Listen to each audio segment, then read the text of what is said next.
अस्सलाम वालेकुम। आप एंजन अल्तान को तो ज़रूर जानते होंगे, जिसने अर्तुगरुल गाजी में अर्तुगरुल का किरदार निभाया है। जी हाँ दोस्तों, तो टॉप 5 मूवीज़ एंजन अल्तान की देखने के लिए आपको रहना होगा वीडियो के लास्ट तक। तो अगर आप इस चैनल पे नए हैं तो सब्सक्राइब करें और बेल आइकन तो ज़रूर दबाना। लाइक तो आपने पहले ही किया हुआ है। तो सारे मूवीज़ को जानने के लिए, सुनने के लिए, देखने के लिए रहिए वीडियो के लास्ट तक। तो चलिए शुरू करते हैं।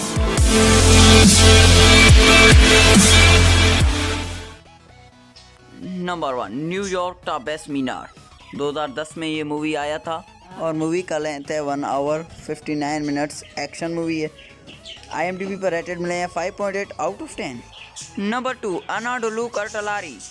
2011 में आने वाला मूवी 1 आवर 26 मिनट का है और एडवेंचर भी है।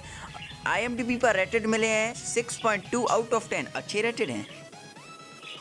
नंबर 3, बी यू सन और सन। 2012 में आने वाला मूवी 1 आवर 40 मिनट का लेंथ है और कॉमेडी ड्रामा है। 5.9 IMDb पर रेटेड मिले हैं आउट ऑफ 10 में।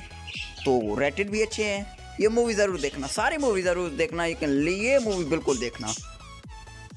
नंबर 4 पर आने वाला वी पनियर क्वेजन जीटर। 2016 में ये मूवी आया था। लेंथ है 1 आवर 39 मिनट्स। मिस्ट्री ड्रामा है और IMDb पर रेटेड मिले हैं 4.9 आउट ऑफ 10। नंबर 5 पर आने वाला ये मूवी अजीज़ आइज़। 2013 में ये मूवी आया था। लेंथ है 1 hour 18 minutes. Documentary drama. IMDb पर इसको रेटेड मिले हैं 4.3 आउट ऑफ 10। तो ये थे आज के टॉप 5 मूवीज़ एंजन अल्तान के। जी हैं दोस्तों, अगर आपने इस चैनल को सब्सक्राइब नहीं किया है तो सब्सक्राइब करें और बेल आइकन ज़रूर दबाना। और लाइक तो पहले ही आपने किया है या नहीं किया है तो अभी लाइक करें। तो अभी के लिए अल्लाह हाफ़िज़।